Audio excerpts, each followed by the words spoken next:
कोई भी पर्सन जब बिजनेस स्टार्ट करता है तो उसके मन में बहुत सारे सवाल आते हैं। जैसे मुझे बिजनेस चालू करने के लिए गवर्नमेंट के कौन से कंप्लायंस करने पड़ेंगे, कौन से लाइसेंसेस लेने पड़ेंगे, कौन से रजिस्ट्रेशन करने पड़ेंगे, और रजिस्ट्रेशन करने का प्रोसेस क्या होता है, क्या डॉक्यूमेंट चाहिए होते हैं, रजिस्ट्रेशन से पहले मुझे क्या ध्यान रखना है, रजिस्ट्रेशन हो जाने के बाद मुझे कौन से कंप्लायंस करने हैं, किन चीज़ों का ध्यान रखना है। ऐसे बहुत सारे सवाल एक बिजनेसमैन के दिमाग में आते हैं। उसको ही ध्यान में रख के एक छोटा सा वीडियो बनाया है, ताकि जो आपके मन में जो सवाल है और जो आपको एक बिजनेस स्टार्ट करने में जो तकलीफ होती है वो आपकी तकलीफें दूर हो सके। तो ये पर्टिकुलर वीडियो है उन बिजनेस पर्सन्स के लिए जो छोटे स्केल पे बिजनेस करते हैं और चाहते हैं कि वो जीएसटी में रजिस्टर करें और कम से कम कंप्लायंसेस करने पड़े, जिसमें जिसको जीएसटी में बोला जाता है कॉम्पोजिशन स्कीम। मतलब जिनका टर्नओवर एक लिमिटेड होता है और जिनके कस्टमर ज़्यादातर रिटेल कस्टमर होते हैं और वो कंपोजिशन स्कीम में जाना चाहते हैं। तो चलो स्टार्ट करते हैं। मैं सी ए अशोक बुरानी। सबसे पहले कि रजिस्ट्रेशन करने से पहले कौन सी चीज़ों को आपको ध्यान में रखना है, क्या आप एलिजिबल हो कि नहीं, उन चीज़ों को कवर करेंगे। तो एलिजिबिलिटी को देखें तो ये स्कीम उन ट्रेडर्स और मैन्युफैक्चरर सर्विस प्रोवाइडर्स के लिए है जिनकी टर्नओवर लिमिट ईयर की 1.5 करोड़ से नीचे है। अगर आपका टर्नओवर 1.5 करोड़ से ऊपर जाता है तो आप स्कीम में नहीं आ सकते। दूसरी एक इम्पॉर्टेंट चीज़, if the supplier owns two business and one business is registered under regular scheme, he can not register the other business under composition scheme. इसका मतलब है अगर आप एज अ ओनर आपके दो अलग अलग बिजनेस चल रहे हैं और आपका एक बिजनेस ऑलरेडी जीएसटी में रजिस्टर्ड है और वो रेगुलर स्कीम में है, तो जो दूसरा बिजनेस है उसको आप कंपोजिशन स्कीम में रजिस्टर नहीं कर सकते, आपको उसको भी रेगुलर में करना पड़ेगा। या तो फिर ऐसा कर सकते हैं कि जो ऑलरेडी रेगुलर में है उस बिजनेस को भी आपको कंपोजिशन में कन्वर्ट करना पड़ेगा। अभी देखते हैं टैक्स रेट्स। जो कंपोजिशन स्कीम है में जाना चाहते हैं उनके लिए तीन अलग अलग टैक्स रेट्स है।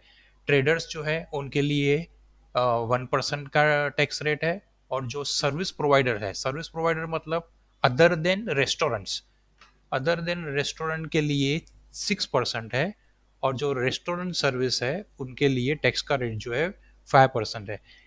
इससे ये पता चलता है कि जो ये टैक्स के रेट्स है वो किसी गुड्स और सर्विसेज पे डिपेंडेंट नहीं है कि आप कौन सा गुड्स में ट्रेड कर रहे हो, कौन सी सर्विस दे रहे हो। एक्सेप्ट के रेस्टोरेंट, रेस्टोरेंट के लिए 5% है, अदर्स ऑल सर्विसेज के लिए 6%, और ऑल गुड्स के लिए 1%। पर्टिकुलर जैसे पर्टिकुलर गुड्स के लिए किसी के लिए 18% होता है, किसी के लिए 12% होता है। इसमें टैक्स रेट जो है वो फिक्स है, 1%, 5% एंड 6%। कंप्लायंसेस, अभी आपको कंप्लायंसेस क्या क्या करने पड़ेंगे अगर आप कंपोजिशन स्कीम में जा रहे हो। तो इसमें आपको क्वार्टरली टैक्स का पेमेंट करना पड़ेगा, और आउटवर्ड सप्लाई का आपको स्टेटमेंट फाइल करना पड़ेगा। आउटवर्ड सप्लाई मतलब आपको जो आपकी सेल्स हुई है वो आपको दिखानी पड़ेगी एवरी क्वार्टर, और उस सेल्स पे आपको जो टैक्स आ रहा है जैसे 1%, 5% और 6% पे, वो आपको टैक्स भरना पड़ेगा और स्टेटमेंट फाइल करनी पड़ेगी। उसके अलावा आता है आपको एक ईयरली रिटर्न भी फाइल करना पड़ेगा, जो साल में पूरा साल खत्म होने के बाद होता है।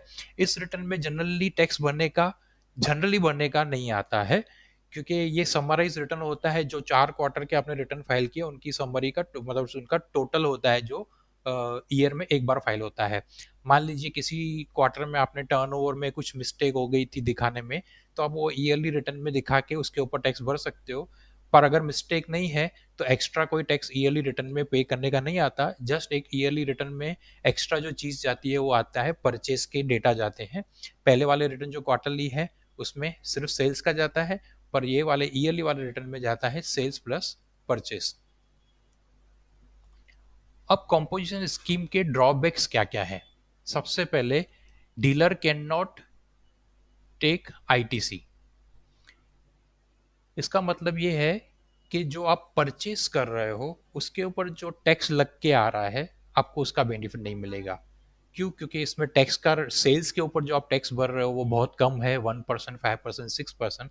तो गवर्नमेंट ऑब्वियस बात है 2 बेनिफिट तो नहीं देगी। सेल्स पे आप कम रेट पे टैक्स पे करो और परचेज पे जो भर के आओ उसका भी आपको क्रेडिट मिले, गवर्नमेंट 2 बेनिफिट नहीं देती है। इसलिए जो भी कंपोजिशन में स्कीम में आप जाना चाहते हो तो उसमें आपको इनपुट टैक्स क्रेडिट नहीं मिलेगा। दूसरा drawback, dealer can not issue tax invoice. Dealer जो है मतलब आप उसमें टैक्स इनवॉइस इशू नहीं कर सकते। जब आप किसी भी कस्टमर को सेल करते हो तो आपको बिल ऑफ सप्लाई इशू करना है, और बिल ऑफ सप्लाई आप इशू करते हो मतलब टैक्स इनवॉइस नहीं इशू कर सकते। इसका मतलब क्या हुआ, आप कस्टमर से जीएसटी कलेक्ट नहीं कर सकते। हमारा तीसरा drawback, customer can not collect GST. क्यों? क्योंकि आप कॉम्पोजिशन स्कीम में हो तो आप टैक्स कलेक्ट नहीं कर सकते हो। इसका मतलब ये हुआ कि आपको आउट ऑफ पॉकेट आपको टैक्स भरना पड़ेगा। ये आपके लिए एक तरह का कॉस्ट है। चौथा drawback, dealer can not make inter state sales. Inter state sales मतलब मान लो आप गुजरात में रजिस्टर्ड हो तो आप गुजरात के अंदर ही सेल कर पाओगे, गुजरात के बाहर आप सेल नहीं कर पाओगे। हाँ, हालांकि ये है कि गुजरात के बाहर से आप परचेस कर पाओगे पर सेल्स नहीं कर पाओगे। इसके बाद है लिमिटेड कस्टमर बेस। अब लिमिटेड कस्टमर बेस क्यों? क्योंकि आपके कस्टमर को आईटीसी नहीं मिल रहा, क्योंकि आप कॉम्पोजिशन में हो। मैंने ऊपर डिस्कस किया कि आप टैक्स इनवॉइस नहीं दे सकते, आप कस्टमर से टैक्स कलेक्ट नहीं कर सकते। जब आप कलेक्ट नहीं कर सकते इसका मतलब आपके कस्टमर को आईटीसी का बेनिफिट नहीं मिलेगा। तो आपका कस्टमर बेस जो होगा वो लिमिटेड होगा। आपके कस्टमर सिर्फ वही होंगे जो रिटेल कस्टमर, जो वॉक इन कस्टमर्स होते हैं जिसको हम बी टू सी बोलते हैं। तो आपका अगर कस्टमर्स वो है तो ही आप इस स्कीम में जा पाओगे, अदरवाइज नहीं। मतलब आपके कस्टमर्स लिमिटेड हो जाएंगे। दूसरा, इंटरेस्ट रेट सेल, जैसे मैंने आपको ऊपर बताया, इंटरेस्ट रेट सेल्स पे भी आप नहीं कर सकते। अगर आप कॉम्पोजिशन में हो तो आपके कस्टमर नहीं बन सकते। और एक ड्रॉबैक है कैप ऑन टर्नओवर। जैसे ऊपर मैंने बताया कि ये स्कीम किसके लिए है, जिसका टर्नओवर जो है वो 1.5 करोड़ तक है। मतलब आपका अगर 1.5 करोड़ से ऊपर टर्नओवर है तो आप ये स्कीम में नहीं जा सकते हो। ये इसके स्कीम के कुछ ड्रॉबैक्स हैं। अब आप आते हैं इसके बेनिफिट्स। अब क्योंकि ये छोटे बिजनेस के लिए है तो बेनिफिट्स भी बहुत सारे हैं। छोटे बिजनेस के लिए लो कंप्लायंस बर्डन हुआ, उनको टैक्स इनवॉइस, जो कॉम्प्लिकेटेड टैक्स इनवॉइस होते हैं वो उनको इश्यू नहीं करने, उनको मिनिमम रिकॉर्ड्स मेंटेन करने हैं। तो उनका कंप्लायंस जो बर्डन हो जाता है वो कम हो जाता है। इसके बाद है रिड्यूस टैक्स रेट्स। जैसे ऊपर मैंने आपको बताया टैक्स रेट फिक्स है, ट्रेडर के लिए 1%, सर्विस प्रोवाइडर के लिए 6% और रेस्टोरेंट के लिए 5%। तो ये टैक्स के जो रेट्स है वो रिड्यूस्ड है। अदरवाइज जो टैक्स के रेट हाई भी है, 12%, 18%, 28%, वो इस स्कीम में एप्लीकेबल नहीं है। No complicated invoice requirement. Invoicing जो होती है, टैक्स इनवॉइस आपको देना नहीं है, आपको बिल ऑफ सप्लाई देना है जिसमें जीएसटी का आपको अलग से कुछ दिखाना नहीं है। तो इनवॉइसिंग की जो रिक्वायरमेंट्स है वो कॉम्प्लिकेटेड नहीं, बहुत ईजी है। इसके बाद आता है ईज ऑफ अकाउंटिंग। अब अकाउंटिंग में आपको क्या फ़ायदा है, इसमें आपका अकाउंटिंग बहुत इजी हो जाएगा। आपको इनपुट टैक्स क्रेडिट नहीं मिलेगा। इसका मतलब है आपको अलग से इनपुट कॉम्प्लिकेटेड जो लेजर्स मेंटेन करने पड़ते हैं, input tax ledgers, output tax ledgers, वो सब आपको इसमें मेंटेन करने की ज़रूरत नहीं है। सबसे अच्छा बेनिफिट है इसमें, benefit predictable tax liability.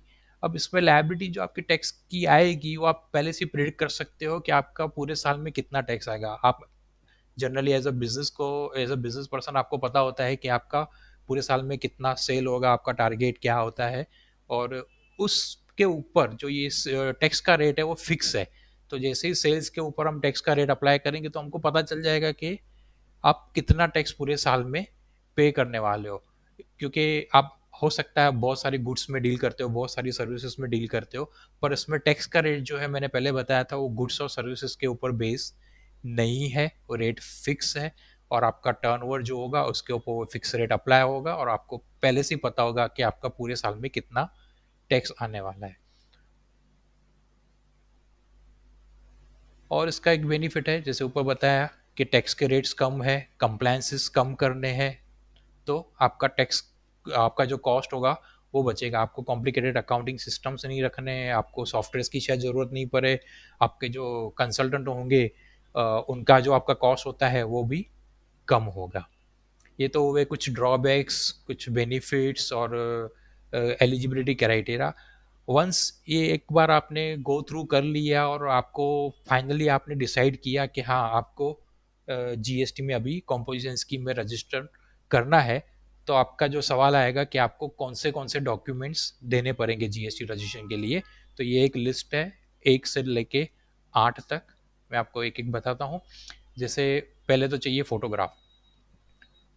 As a proprietor आपका फोटोग्राफ चाहिए।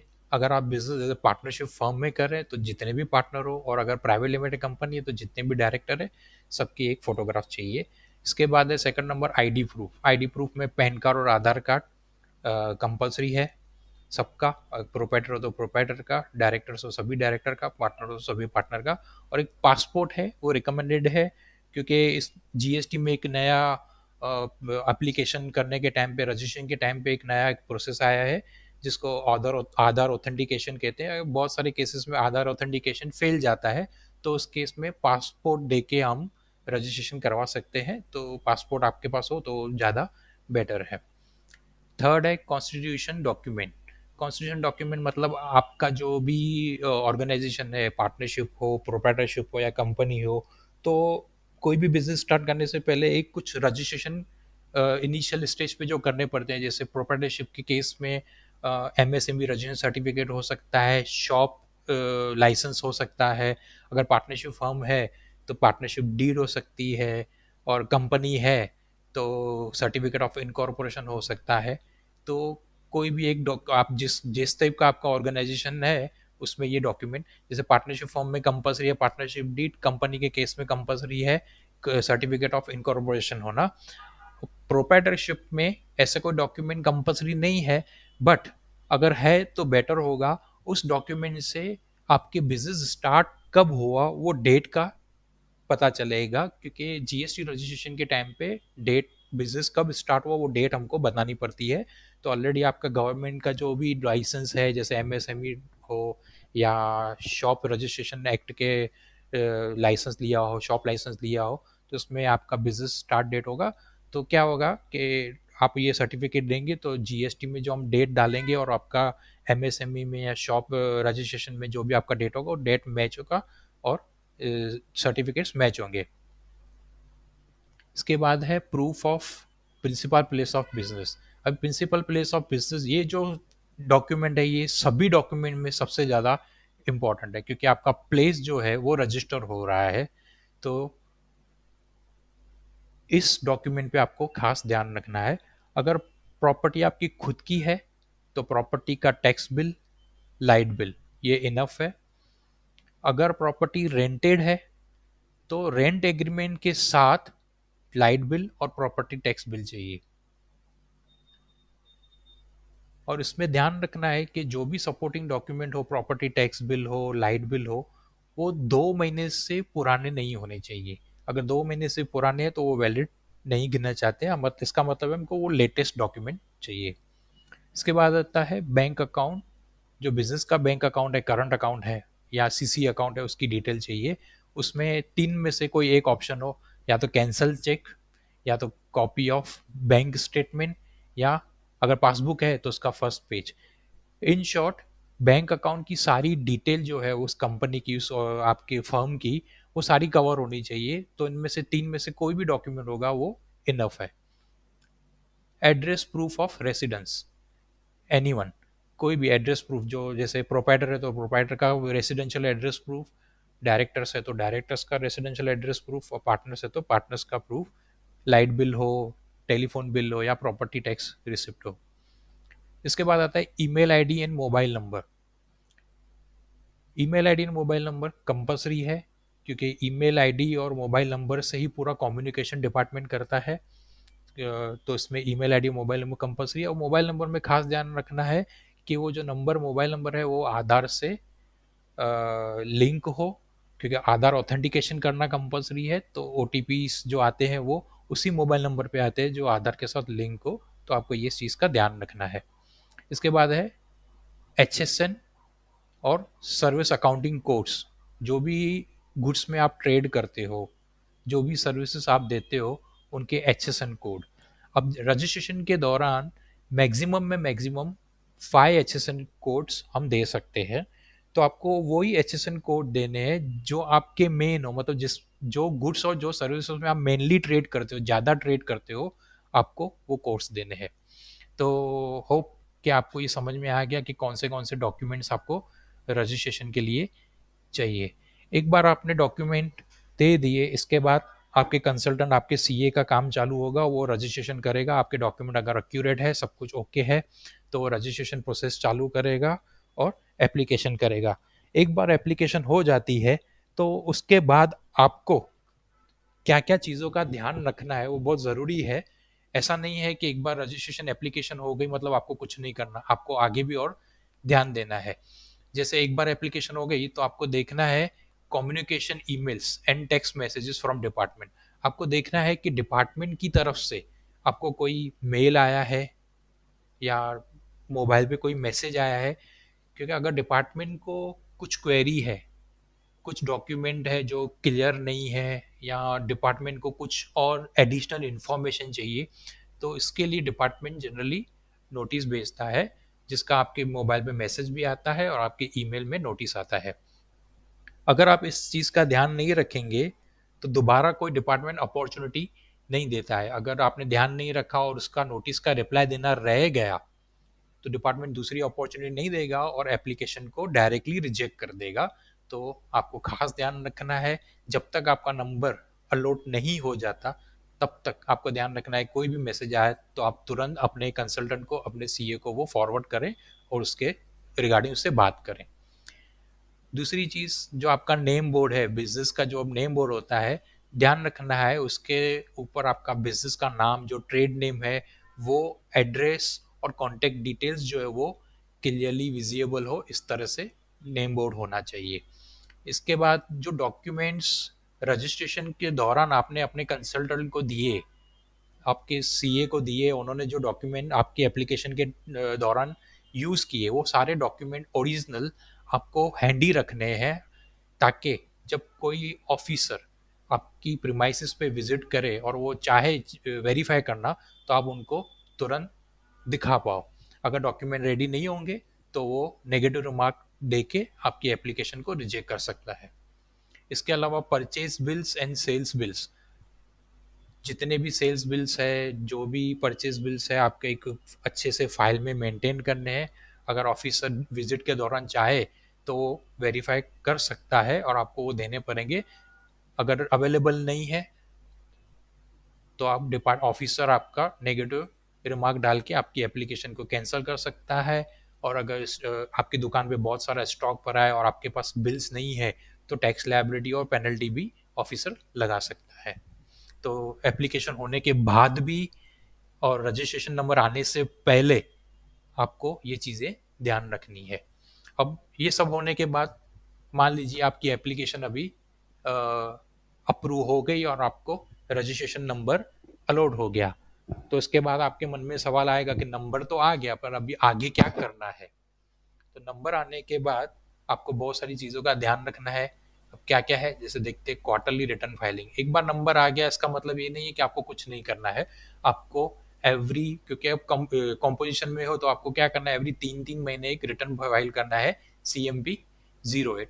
जैसे मैंने आपको ऊपर बताया, 3-3 महीने जो रिटर्न फाइल करना होता है उसमें हम क्या बताते हैं, जो हमारा 3 महीने का सेल्स हुआ और उसके ऊपर हमारा जो टैक्स पे करने का आएगा हम टैक्स पे करेंगे और CMP 08 रिटर्न फाइल करेंगे। उसके बाद आता है एक ईयरली रिटर्न फाइलिंग, GSTR 4 में। CMP 08 क्वार्टरली होता है जिसमें हम टैक्स भरते हैं और सेल्स डिक्लेयर करते हैं। GSTR 4 एक ईयरली रिटर्न होता है जिसके अंदर हम परचेज डिक्लेयर करते हैं और वो सेल जो हमने क्वार्टरली डिक्लेयर किया वो भी हम इसमें डिक्लेयर करते हैं। GSTR 4 में आपको कोई फाइल करने के टाइम पे आपको कोई टैक्स नहीं भरने का आता, एक्सेप्ट कि आपने किसी क्वार्टर में टर्नओवर अच्छे से डिक्लेयर नहीं किया और आपका वो रह गया, तो आप वो GSTR 4 फाइल करने के टाइम पे एडिशनल टर्नओवर दिखा के टैक्स भर सकते हैं। दूसरा आपको क्या करना है, जैसे रिटर्न फाइल करना है तो टैक्स भी भरना है।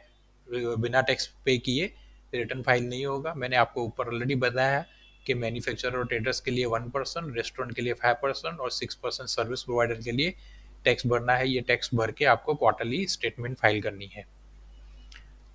और आपको रिकॉर्ड भी मेंटेन करने हैं, जैसे जनरली बुक्स ऑफ अकाउंट्स जो होते हैं, बिल्स फाइल्स वगैरह हमको मेंटेन करने होते हैं।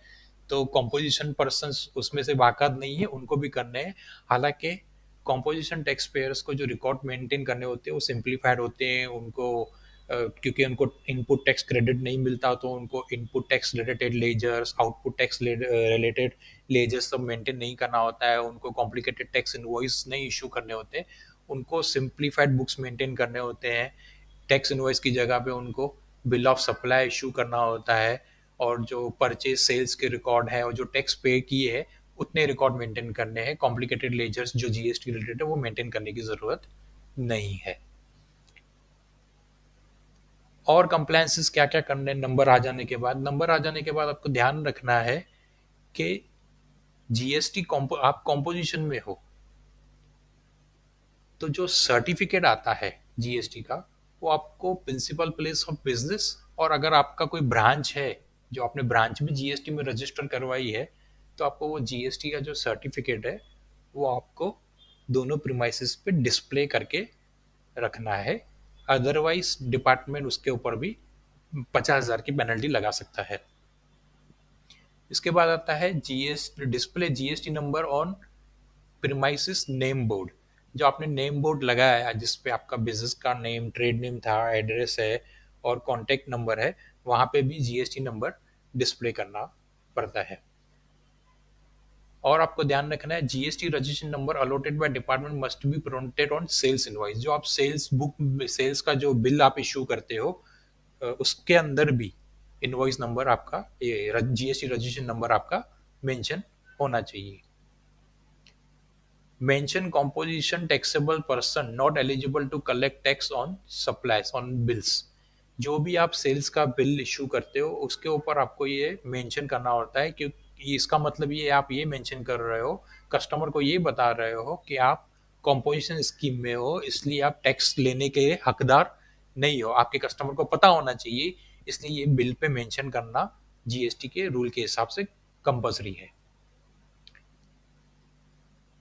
और क्या है, आप इनपुट टैक्स क्रेडिट नहीं क्लेम कर सकते, आप टैक्स इनवॉइस नहीं इशू कर सकते, आप जीएसटी कस्टमर से नहीं कलेक्ट कर सकते, आप इंटर स्टेट सेल नहीं कर सकते।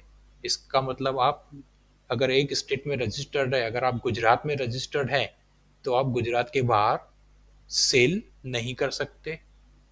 आप ई कॉमर्स ऑपरेटर के थ्रू सेल्स नहीं कर सकते। अगर आप कॉम्पोजिशन स्कीम में से विड्रॉ करना चाहते हो तो आपको जीएसटी CMP 04 फॉर्म फाइल करना पड़ेगा। और अगर मान लीजिए आप रेगुलर स्कीम में हो और आप कॉम्पोजिशन में जाना चाहते हो तो आपको क्या कंप्लायंस करना पड़ेगा, आपको एक फॉर्म फिल करना पड़ेगा CMP 02, और आपको जीएसटी डिपार्टमेंट को इंटीमेट करना पड़ेगा कि मैं नेक्स्ट ईयर से कंपोजिशन स्कीम में जाना चाहता हूँ। उसके लिए आपको कंपलसरी एप्लीकेशन, अगर आप नेक्स्ट ईयर जाना चाहते हो तो आपको एप्लीकेशन कंपलसरी करंट ईयर के 31 मार्च से पहले करनी पड़ेगी। और कौन से कंप्लायंस करने हैं आपको, एनुअल रिटर्न, जैसे मैंने ऊपर बताया GSTR 4 एनुअल रिटर्न आपको फाइल करना है 30 जून से पहले। Also declare the turnover GSTR 4 which was not declared during filing quarterly return. अगर किसी क्वार्टर में आपने टर्नओवर डिक्लेयर नहीं किया, रह गया कुछ CMP 08 फाइल करने के टाइम पे, तो आप GSTR 4 एनुअल रिटर्न के टाइम पे भी डिक्लेयर कर सकते हो।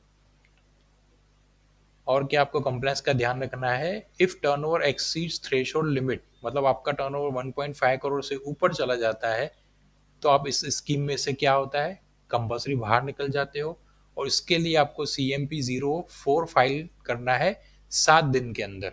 जब आपका लिमिट क्रॉस होगा, मान लीजिए आज 10 अप्रैल 2025 है, आज आपकी लिमिट क्रॉस हो गई, तो आपको 17 अप्रैल से पहले जीएसटी डिपार्टमेंट को कंपल्सरी इंटीमेट करना है कि मेरा टर्नओवर जो है वो 1.5 करोड़ से ऊपर चला गया है और अब मैं इस स्कीम का हकदार नहीं हूँ, मैं इस स्कीम में से बाहर जाना चाहता हूँ।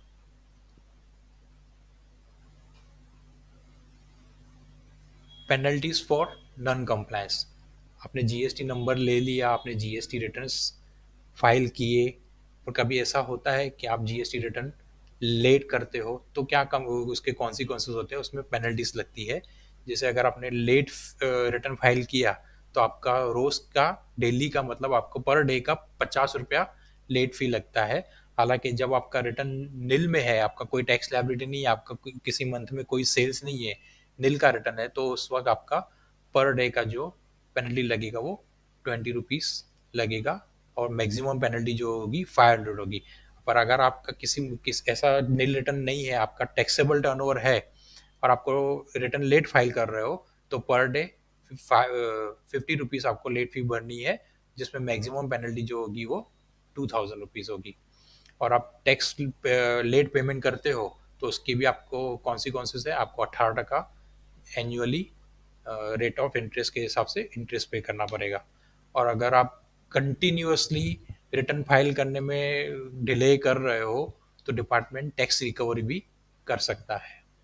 सो ये चीज़ें हैं जो आपको एक बार रजिस्ट्रेशन आ जाए तो उसके बाद भी आपको कंटिन्यूअसली ये चीज़ों का आपको ध्यान रखना है। और आपके लिए एक बेस्ट प्रैक्टिस है, क्योंकि ये कॉम्पोजिशन स्कीम है, कॉम्पोजिशन स्कीम में जो टर्नओवर की लिमिट है वो 1.5 करोड़ है।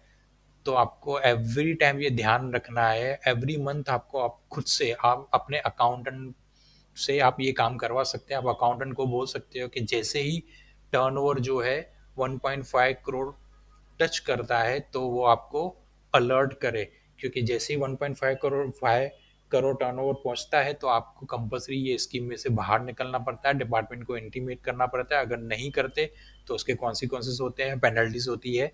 तो इसके लिए बेस्ट प्रैक्टिस है कि जैसे जैसे हर मंथ का टर्नओवर आपको नज़र रखनी है और चेक करना है कि आपका टोटल जो टर्नओवर है वो 1.5 करोड़ क्रॉस तो नहीं कर दिया। तो ये बेस्ट प्रैक्टिस है। आपको ये आपके अकाउंटेंट को, आपको जो कंसल्टेंट है जिनसे आप ये अकाउंटिंग रिकॉर्ड्स रखवाते हैं, उनको आपको बोलना है कि जैसे ही ये हो वो आपको अलर्ट करें। होप आपको ये वीडियो समझ आया होगा, और अगर आपको कोई क्वेरी है या आपको कुछ और एडिशनल जानकारी चाहिए तो आप मुझे बताएं, मैं आपको इसमें ज़रूर हेल्प करूँगा।